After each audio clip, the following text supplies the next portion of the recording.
morning. Another video about the Russian Revolution today. You can see I've got my Coca-Cola cup here. So many people have been watching my YouTube videos. I'm now sponsored by Coca-Cola. Okay, that's not true. That's just my cup. All right. So yesterday we talked about all the long-term causes in Russia, things that were building up and building up and building up. Things that were making the Romanov family look bad. Things like it was just an outdated, oppressive government. All the problems that they were going through with the Industrial Revolution, losses in the Russo-Japanese War, losses in World War I, and Bloody Sunday. You know, all these things just building up and building up and building up, and people were ready for a change. So 1917 was a big year for Russia. This is when the government is going to start getting overthrown. And it's actually not just going to get overthrown once, it's going to get overthrown twice. So 1917 was a huge year. You have the March Revolution. And then not very long after, you have another one in October as well. So there we go. So as far as the March Revolution, the Romanov family is in charge until March, and they're going to be overthrown. It all starts with some women factory workers who were not happy about some food shortages and fuel shortages, and they kind of start it all off, and they go on strike, and they shout things like "down with the government," "down with the Romanovs," "down with World War I." You know, even though the women weren't fighting in World War I. Their husbands, their sons, their brothers, their dads were dying, and they were sick of it. So this women worker protest grew into a huge, everybody's protesting, everybody's shouting down with the Romanovs. And as a result, the Tsar is going to have to give up his throne. So March 1917, the Romanov family steps down from power after nearly 300 years of ruling Russia. So this was a really, really, really long dynasty. Now, what are they going to do? They got rid of their government. What do you got to do? You got to find a new government really quickly. And that's not really something you really want to rush through. So what they do is they create what's called a provisional or a temporary government that they can have while they are trying to plan out something more permanent. So when the Romanov family steps down, a temporary or provisional is what it's called, government takes over. And they've got big decisions to make about World War I. Should they stay in or should they get out? All right, now, probably most Americans were hoping that they would get out. I'm sorry, most Russians were hoping they would get out. But this temporary government felt that it had made promises to its allies to stay in that war. So this temporary government decided to stay in the war. How do you think most Russians felt about that? Not very good. Okay, so this was an early decision. It turns out to be a bad decision for this government because this is going to make so many Russians angry. This government's never going to have a lot of success, and it's not going to last very long, probably because of that decision to stay in the war. Now, how did America, how did Britain, how did France think? What did we think about this decision?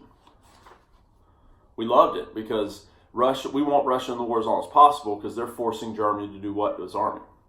Split it in half. So the Allies were super happy that the government decided to stay in the war. Russian citizens were not. So that was a big decision and probably a bad decision, for this government to make. All right, so this new temporary government makes the decision to stay in World War I, and as I said, it made the Allies, America, Britain, France, made the Allies really happy, but most Russian citizens wanted out badly.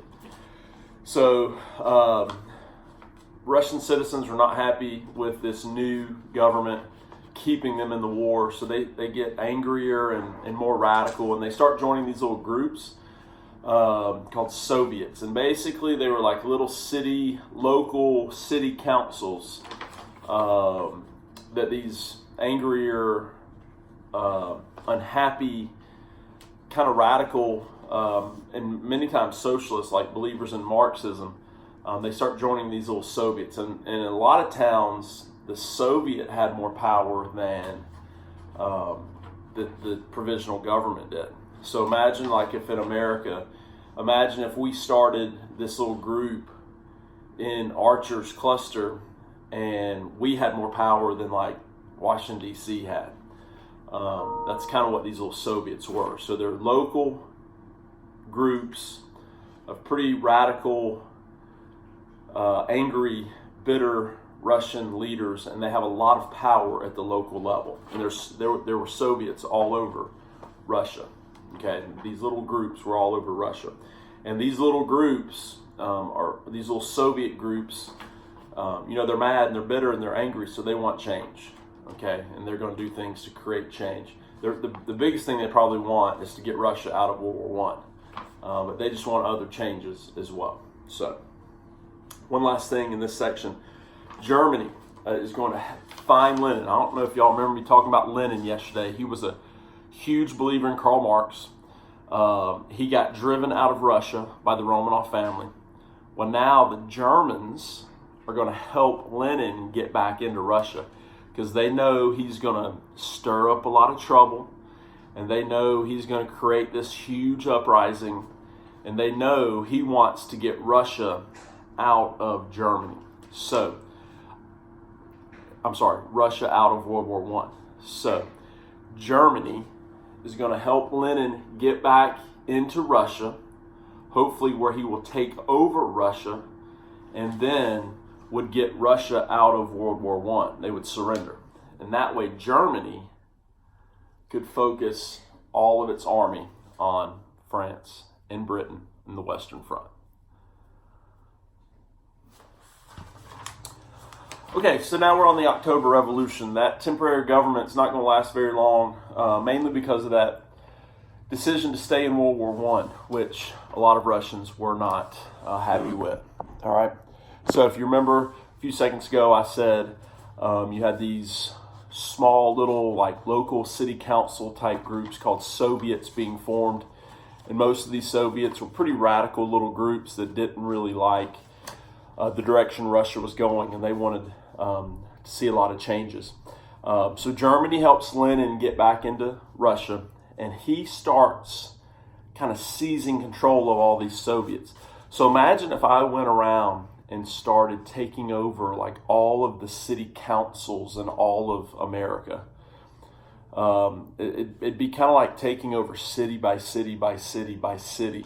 And eventually, if I did that, I would be even more powerful than the federal government. And that's what Lenin is going to start doing. Vladimir Lenin starts taking over these local city councils, which were called Soviets. And by October, November of 1917, he has enough power that he feels like he can overthrow the government in a coup, sort of like Napoleon did. And there's two different calendars. The rest of the world used one calendar. Russia used a different one. So in the rest of the world, it was actually November. In Russia, it was still October because of the two different calendars. But like Napoleon did, he takes his Bolshevik Red Guards, that's what he called them, and he's going to overthrow that provisional government, arrest its leaders, and he just overthrows the government using force, all right? And he's a big believer in Marx, so now that he's in charge, he's going to start implementing Marxist ideas, things that Karl Marx supported, communist ideas, such as all the farmland was taken from the private owners and given out equally to all the peasants. Factories were taken away from the factory owners, and the factory workers were now in charge. He's going to stop World War I with Germany, signs a truce, and then that leads to an all-out surrender called the Treaty of Brest-Litovsk. And we talked about that in World War I, and that's what Germany was hoping for. Now that Russia surrenders, they can take this army over there that was fighting Russia, and now they can unify their army on the Western Front. These are all things that happen once Lenin takes over and once Lenin overthrows the government. Now, is everybody happy that Lenin and his Bolsheviks are in charge? No. Okay, a lot of people are. Oh, and I forgot to tell you, one of the ways Lenin became more and more popular in Russia, he had a very catchy slogan. You might have seen it or heard of it before. It was peace, land, and bread. Now, if you hate World War I, the peace is going to sound really good to you. If you are a poor, landless peasant farmer, the land is going to sound really, really good to you. And if you're starving, the bread sounds really good. So, peace, land, bread. Pretty much all of Russia wanted that. And that allowed him to gain more and more power. And then eventually, like I said, he overthrows the government like Napoleon did. Now, is everybody happy about the Bolsheviks? No. Okay. Generally, what type of people like communism? Because this is what Lenin was doing, communism. What type of people like communism? The poor, because they're going to get stuff. And what type of people don't like communism? The middle and upper class, because they're going to lose stuff. So what you're going to see is a very violent civil war erupts. People who like Lenin and the Bolsheviks and the communism ideas they're bringing, and people who don't like those ideas. Now, at some point, I'm not sure how, but red becomes the color of communism. So the communist army of Lenin is going to be called the Red Army, and the non-communist army is going to be called the White Army. So this is about a 3-year war, 1918, 1919, 1920, where the communists of Russia, the Red Army, are fighting the non-communist, the White Army. And, America, Britain, we send help to the White Army, in the form of probably money and food and weapons. But unfortunately, it doesn't help. Okay, the Red Army will end up winning the Civil War. Lenin will take over Russia.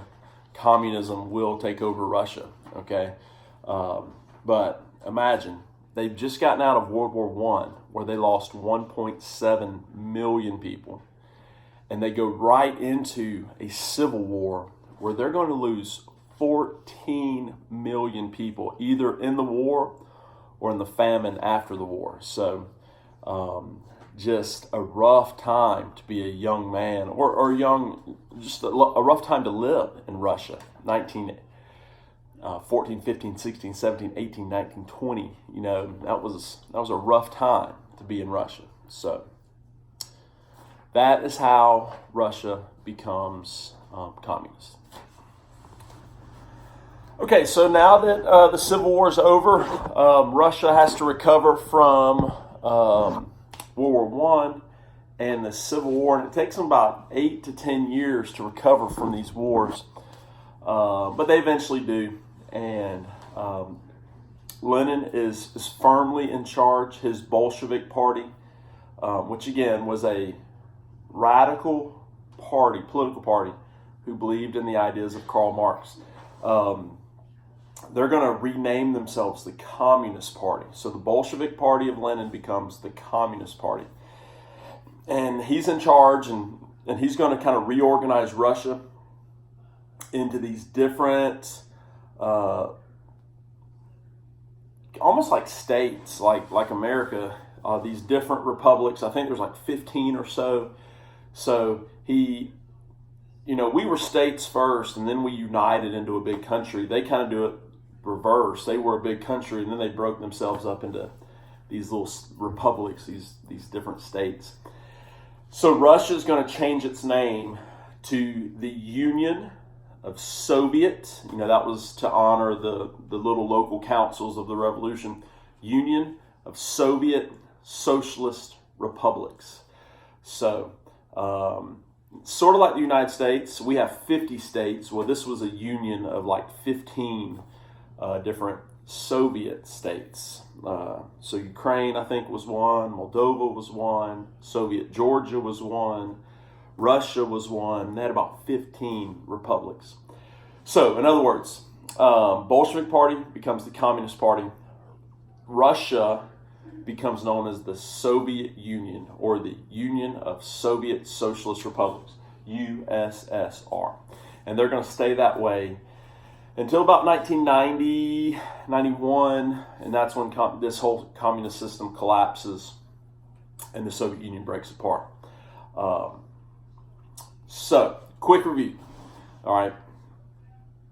For like 300 years, the Romanov family's in charge. Okay.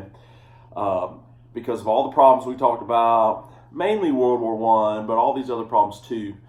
There's so much discontent in Russia, the Romanov family steps down. They're forced out of power.